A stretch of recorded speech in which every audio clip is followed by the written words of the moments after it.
وبث منهما رجالا كثيرا ونساء، واتقوا الله الذي تساءلون به والأرحام إن الله كان عليكم رقيبا. لپاش سپاس و ستایشێکی بێهامتا بۆ کردگاری مەزنوو، داواکردنی درود و ڕەحمەت بۆ سەرگیانی پاکی پێشەوای مرۆڤایەتی محەممەد صلی الله تعالى عليه وسلم. لە باسەکانی فتنەیە حذەیفە صاحبی سری پێغەمبەر صلی الله عليه وآله وسلم فەرمێ: ما الخمر صرفا بأذهب بعقول الرجال من الفتن، تكون فتنة تموج فيها عقول الرجال حتى لا تكاد ترى فيها رجلا عاقلا. أفرمي مادة هۆشبەرەکان مەیەکان کە خەڵکە ئەیخواتەوە و عەقڵی نامێنێ، ئەفەرمێ لەوە کەمتر نییە کاتێک کە ئینسان تووشی فتنە ئەبێ و لە فتنەکانە عەقڵ لەدەست ئەدا. فتنەکان ئەوەندە قورسن کە دێن بەسەر ئینسانە، مەوج ئەدەن و عەقڵی ئینسانەکان کەم ئەکەنەوە، تاوەهای لێ چۆنها کەسێک بدۆزیتەوە کەوا بڵێ ئەمە پیاوێکی عاقڵە و پیاوێکی کامڵ و تەواوە. زۆرن ئەو فتنانەی کە بەسەر ئومەتی پێغەمبەرە صلی الله عليه وآله وسلم دێن. یەکێک لەو فتنانەی کە بەسەرمانە دێت فتنەی سەڕائە، فتنەی خۆشیەکانە، جەماڵ و جوانی و پێکەنی دنیاە بەدەممانەوە. فتنەیەکمان هەیە لە ئاخری زەمانە کە فتنەی سەڕائە. پێغەمبەری خوا صلی الله عليه وسلم کە باسی کردووە کە ئومەتی ئیسلامی لە کەونە خەیر و خۆشیێکی زۆر گەورە تاوەکو بێ ئاگا ئەبن، ئاگیان لە خۆیان نامێنێت کە لە ناو فتنان و کەوتنەوەتە ناو فتنەوە. ئەو فتنە گەورەیە لە دوای ئەوە فتەنی زۆر گەورە گەورە بە دوای خۆیان ئەهێنێ، بەڵام لە هەموو زەمانێکە کۆمەڵی فتەنی سەڕاء ڕوو ئەکەنە ئینسانەکان. زەمانێک لەش ساخی ڕوویان تێ ئەکا، زەمانێک خۆشخۆری ڕوویان تێ ئەکا، زەمانێک جلو بەرگ و پۆشاک ڕوویان تێ ئەکا. هەر زەمانە و شتێک هەموو ئەمانە ئیمتیحان و فتنەن. وەنەبلوکم بالشەر والخەیر فتنە. هەردووک چ چاکە و چ خراپە، چ خۆشی و چ ناڕەحەتی ژیان، هەردووکی هەر فتنە و تاقیکردنەوە ئیمتیحان و ئیبتیلائی خوایە. طبعی ئینسانەکان ئەوهایە: ئین الئینسانە لەیەطغا ئەن ڕەئاه استەغنا. ئینسان تووشی توغیان ئەبێ و تاغی ئەبێ کاتێکەوە خۆی بە دەوڵەمەندی ئەبینێت. ئێمە ئەمڕۆ لە وڵاتی خۆمانە نیعەمی زۆر گەورە بەسەرمانەوە، نیعەمێکە لەوە ئەچێ بە مێژوومان نەمان بینی بێ،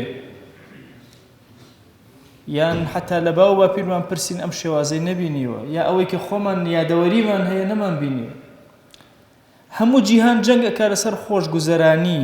ئەگەر پرسیارکەن خۆشگوزەرانی چییە، ممکنە هەر یەکە بە شێوازێک جوابمان بداتەوە، تعبیرەکەی بکە. ئێمە خۆمان لە بیرمانە باوکو دایکەکان کە جلیان بۆ مناڵەکانیان ئەدووری، جلەکەیان بە گەورە ئەدووریان و وردەوردە مناڵەکە گەورە ئەبێن نیمانە بۆی بکڕن. کەم مناڵ هەبوو جلێکی ڕەگ پێک لەبەر بکە، هەمیشە جلەکانی گەورەتر بوو. ئەوانەی کە ئێستا لەم مەجلیسە حەزوریان هەیە زۆرێکمان ئەو جلە گەورانەمان لەبەرە کرد هەتاوەکو گەورە ئەبوون، پێڵاوی گەورەمان لە پێ کرد هەتاوەکو گەورە ئەبووین. لە جلو بەرگ و پۆشاکە خۆشگوزەرانێکی ئەوەی کە ئێستا هەیە بە مێژوو نەمان بینی. گەورە و بچووکمان، پیر و مناڵ و شەباب و هەمووی جلو بەرگێکی زۆر قەشەنگ و جوان کە جاران ئاغا و گەورە پیاوەکان پیان لەبەر نەئەکرد. لە خواردنە سفرەکانمان هەموو ڕازاوە. چۆنها ئەگەر برنجێ ببینرایە، گۆشتێک ببینرایە، ئێستا سفرەکان چەند جۆرێ خواردنی لەسەرەوە و مناڵەکانیش دەسی بۆ نابن و دەمی بۆ نابن و پیان وایە کەمە. ئەمڕۆ لە نیعمەتەکانە چۆن پێغەمبەران عەلەیهیمو الصەلاة وەسسەلام کە زەکەریا سەری سوڕ ئەمێنێ مەریەم ئەبینێ، میوەی وەرزێ لە وەرزێترە لە ئەو ئەبینێ. ئێمە لە هەموو وەرزەکانە هەموو میوەکان ئەبینین. ئەم خۆشگوزەرانی کە ئەمڕۆ هەیە بە درێژایی مێژوو نەمان بینیوە. زۆر بوون ئەوانەی کە بەنانەسکی کاریان ئەکرد. بە درێژایی مێژوو کافران تەخطیتێکیان لەسەر مرۆڤایەتی تاقی کردوتەوە. ئەویش ئەوەیە مرۆڤ بەچی دەستەمەوە بکرێ. زۆرینەی کات بە خواردن دەستەمەوە کراوە بۆیە هەندێک جار هەبوو لە وڵاتی خۆشمانە بە نانەسکی ئینسان ئیشی کردو عیلاجێکی نەبووە چونکە ئەوەندە پارە لە گیرفانیان نەبووە کە بتوانێت سوودێ وەربگرێت و شتێکی هەبێ. ئێستا هەرێکێک لە ئێمە جۆرێک لە خۆشگوزەرانی جۆرێک لە پارە پەیداکردنی تایبەتی خۆی هەیە. ئێمە لەناو کۆمەلگایەکان ئەمڕۆ نیعمەتەکان بە هەموو بارەکانە ئەبینین تەنانەت نیعمەتی لەش ساغیمان زۆر بوون ئەوانەی پێشتر بەسک ئێشتەیەک ئەمردن ئێستا دەیان فحوسات و سیرکردنی مرۆڤەکە و ئایەتچیەتی و هەندێک جار بە عیلاجێکی بەسیط عیلاجە لە ڕووی ئەمن و ئەمانەوە. جاران کەسێک ئەگەر لە لادەکەی خۆی بچوایەتە لادەیەکی تر جورئەتی ئەوەی نەبوو ئەترسان نەگەڕێتەوە. ئێستا بەم سەری دنیا بە ئەو سەری دنیا بڕۆ.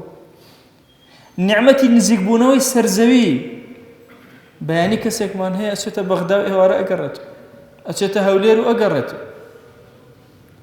کاری مانگێکی لەو پێشتری ساڵانی پێشتری کردوتە ڕۆژێک ئەم وەسائلی تەواصولە کە ئەلحەمدوللا لە زۆرێک لە ماڵەکانە تەواجودی هەیە کە نیعمەتێکە لە نیعمەتە زۆر گەورەکان. ئەگەر تەواجودیشی نەبێ بە شتێکی کەم تۆ ئەتوانی بچیتە هەڵەبجە بگەڕێیتەوە. ڕێگەی پێمان بۆ تایە و سیارە کە ئەمە نیعمەتێکی زۆر گەورەیە بەسەرمانەوە. هەروەها هەواڵپرسین و دەنگەیشتنمان بە یەکتر جاران نامەیەکمان ئەنووسی هەندێک جار خۆمان ئەچوون هێشتا نامەکە نەگەیشتە بوو. ئێستا بە لەحەزاتێک و بە تەقائیقێک لەگەڵ یەکترا گفتوگۆ ئەکەین و ئاڵوگۆڕ و فکرەکان ئاڵوگۆڕەکەین. ئەم نیعمەتانە کە نیعەمی سەڕائی ئینسانەکان و خۆشبەختی خۆشگوزەرانیانن ئەبێ ئینسانی موسڵمان زۆر هوشیارە نەمامەڵەکە. أصحابي پیغمبر صلى الله عليه وسلم أيان فرمو ابتلينا بالضراء فصبرنا بنا راحتي تاقي كرينا وآرام من قرت وابتلينا بالسراء فلن نصبر بلان بسراء خوش بختي كان كاتيك تاقي كرينا وآرام من نقرت. اما زور قرن قال لهم زمنا لقل أم نعمتنا بزاين شون ما ملكي معقولة لشو روجك أمهم النعمة ببيني شوارجال الحمد لله نكرد به وقليل من عبادي الشكور بسم الله يكي سرسفرو الحمد لله يكي شو نكرد به ذكري بيانيان وإواران اللي هاتكرد به نيجي الزحاو تشتنقاو كبو شكري نعم باشا نتكرد به دو دير القرآن نخوان بيتو همو من مشغولين لزمني سراء بلا مشغولين بهيتو أزان تشكاتي إيما أروى چداهات و سروەتی ئێمە ئەڕوا لە زەمەنی تەڕەفیاتی ئینسانەکانە چۆن ئینسانەکان بچووکە بنەوە. ئەمە تەخطیطێکی گەورەی جیهانیە لەسەر ئێمە جەنگە لەسەر فکرمان. ئومەتی پێغەمبەر صلی الله عليه وسلم ئومەتێکی زیندووە ئەبێت چاوکراوە بێ. ئێمە لەناو سژنێکی گەورەی سەهیۆنەتی جیهانی عالەمی جیهانیە عەولەمەی جیهانیە ئێمە هاتوون تەنها هەندێک نیعەمی بچووکمان پێدراوە و گەمە بە عقوڵەکان ئەکرد. كإنسان مسلمان أبي زور وشيرانا ما ملك أبي بزاني أم نعمانا حتى وكو سرنين لبردسي إما يا إما خومن طوابين يا نعمتك برسياري تاك أم نعمانا من لي أكر إنسان خجالتي إكي شركة بشيت حضوري خداو برسياري لي بكريتك تو أمهمو نعمتت بيدران لتشيها سرفت كرت تو وەک جاران ماندوو نابی تو وەک جاران زەحمەتی ناکێشی ڕاستە کافر لەسەر وەتەری عەقڵی تۆ ئیشەکە مەجالت نادا. گەنجێکی بەسیط بگرە بە تۆڕێکی کۆمەڵایەتی خۆی پێ وایە کوڕەپاشایەک ئینجا تەڕەفیش تەواو نابێ دەمە میکیاژێت لێویان سوورەکەن دوای ڕەشیەک گەنجەکان پارەیەکی زۆر بە تەجمیل ئەدەن میکیاژ بۆ گەنجەکانیش دێ. ئەزان تەڕەف لە ئینسانیەتە کۆتایی نایە. بۆچی کافران و بێدینان زەمنێک باسی تەعەدودی ئەزواج و زەوجاتە کرا ئافرەتی زۆر بخوازرێ دوای باسی زینا دوای باسی لیواتە دوای باسی ئاژەڵبازی ئێستا ئەکرێ. جیهان لە کاتی تەڕەفە بەرەو کوێرەوەری ئەڕوا. ئەمانە هەمووی فیتەنن ئیمتیحانن. تۆ چەنێ پشکی ئەم ئاگری ئیمتیحانە تۆی سووتاندووە هەر یەکێک لە ئێمە لە هەر شتێک لەم خۆشگوزەرانیانە زیادەڕەویمان کرد تەجاوزمان کرد لە ئیمتیحانەکە ساقطین. ئەمڕۆ زمانیان گۆڕیون، فکریان گۆڕیون، جلوبەرگیان گۆڕیوین، بڕواکەن بەزەی بە زمانی کوردیایەتە. هەندێک وتار و شتیوای گوێ لێ ئەگری کەلیماتی فەڕەنسی و ئینگلیزی و هەرچی شتی ترە تێکەڵی بووە بەها و جەماڵی زمانەکەش نەما. ئێمە میلەتێکین ئەگەر نەگەڕێنەوە سەر خۆمان لەگەڵ ئەو حەملە گەورە جیهانیا بڕێن هەرچی شتە لە دەستی ئەدێ. وهەی لێ لەسەر مادەیەکی بەسیط دراوسەکان لەگەڵ یەکترا شەڕەکەن و قسە ناکەن و برا لەگەڵ خوشکا و ئیتر ئوسرەی ئێمە تێکەدەن، مجتەمەع و کۆمەڵگای ئێمە تێکەدەن. هەر لە زمانی ئیغریقیەکانەوە ئاهاتن دوو کەسیان ئەهێنا جەنگیان پێکردن لەسەر مشتێک، ئاردیان مشتێک گەنم یەکێکیان یەکیان بکوژێ. دووەلی عالەمی ئیسلامی پڕ لە خێر و بێر، بەڵام هیچی خۆی سوودی لێ وەرناگیرێت. کافر ئەیدزێ ئەیبا قەترە قەترە ئەداتەوە ئەتکاتە کۆیلە. ئێستا ئێمە ئەگەر بۆ زەمەنی پێش خۆمان پێمان سەیرە ئەڵێن باشە خەڵک چۆن قبوڵی کردووە لە دەرەبەگ و لە ئاغا و بۆ شێوازە مامەڵەی لەگەڵاکە، بەڵام زەمنێک لە دوای ئێمە کە دێن سەریان لە ئێمە سوڕەمێنێ چۆن قبوڵمان کردووە بەم شێوازە بژین بەم کۆیلایەتی. لە زەمەنی ناڕەحەتیە ئینسان کەم ئەبێتە کۆیلە، بەڵام لە زەمەنی سەرڕائە زۆر زیاتر ئەبێتە کۆیلە کە ئەوایە بەعەکسەوە. ئەوای لەو کاتە کە تۆ ناڕەحەتی بیتە کۆیلە، بەڵام نە ئەو کاتە تۆ ئازادی بە چنگی خۆت شتێک پەیدا ئەکەیت و زۆر بە زەحمەتی، بەڵام کاتێکەوە تەڕەف ئەدگرێ و لوتت بەرز ئەبێ ئیتر ئەو کاتە ئامادەی کۆیلایەتی کە لە تەڕەفایەتی خۆت نەیتە خوارەوە. پێغەمبەریان صلی الله عليه وسلم کۆتا قسم لە خزمەتانە ئەفەرمێ لكل أمة فتنة، هەموو ئومەتێ فتنەیەکەیە کە ڕووی تێئەکا، فتنەیەکی قرس. وفتنة أمتي المال، فتنة أمتك من مال أو مال داهات وسروة سامانة كرويتي أكا فتنة وبلايك زور قوري توشي غراي أبي هاي كمان بجورك. أما معناه أوني إما بين أم نعمتان إخوة بكرنا إنك أمر بوي بخش كردوين، معناه أويا بكاريان بين لشوين إخوانا زيادة روينا كين طرفنا كين شنك أكري بخو شنك أكري لبركة، بلام همي جياني تو خواردن ولبركردن نية، همي جياني تو عدالتي خواه لسر زويا بيجياري تو، همي جياني تو تنها دور كار نجنية لمزقوتا جيبا جيكي أوه كوري الزوي عدالتي خواه تيا بربا كرابي وجيبا جي كرابي. أما كاري قوري تو وفكري قوري تو وجنجي لسرك.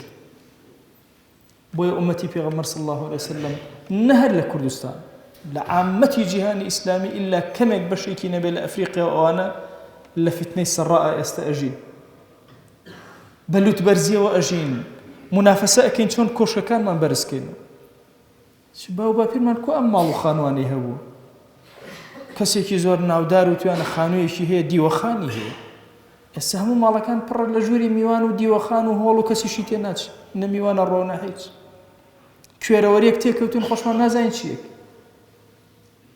فرماشتكي پیغمبر هي صلى الله عليه وسلم أفرمي أجر وستي عبد تحقيقاته ولا كوتاي زمانه مشغول يكاب قر وقر هر خانو دروسك وتيشي أدا وكارك إما زور قرنجا ألم زمني فتنيك موج أدا بدور مانا عقول كان بردو بولاي خوي عقل كان موج أدا للدنيا وطرف زيادة رويدا أبي هشيار بينو وتشاوكينو بزاين لامتحانك إخوة لكوا ناجحين ولكوا ناجحين دي إخوة جان أم نعمة جواناني كبيت داوين بهوي ناشكري ما نوخوا لمن مقرر بخوا پروردگارا اگر چی توشي غفلت بوبين بلام همو كاتزاني ما نكتو أرحم الراحميني لمن خوش بي عفو ما نكي بوي اگر زيادة رويك ما كرد بخوا لمن خوش به يا ربي خويا داوال لي أكين بناوي جواند بصفتي برز باسمي عظمت درقا كاني خير بسر ما نبكروا لم زمني فتنة يا أخويا لفتنة كان بمان بارزة يا ربي خويا داود لي أكين برحمته بزي خو بكرمي خوت هدايتي بير كان من بدا هدايتي جنجة كان من بدا هدايتي منالو أفرة كان من بدا إلهي أم إيمان دارانك هاتونا تأماليتو خواتو خد أقداري أمانة بحياتي سريا النبي نكرو للسجدات تنها لمقامي تو يا نبي ئەمانە قەت ڕکوعیان نەبرد ولا بەردەم تۆیان نەبێ بەخوا پەروەردگارە دەستی زێری دوعا بەرز ناکەنەوە تەنها لە مەقام و بارەگای تۆیان نەبێ دەیا ئیلاهی هەر شتێ ئەیانێ پێیان عەتاکە دوعاکەنەن گیرا بکە ادعوا الله وأنتم موقنون بالإجابة.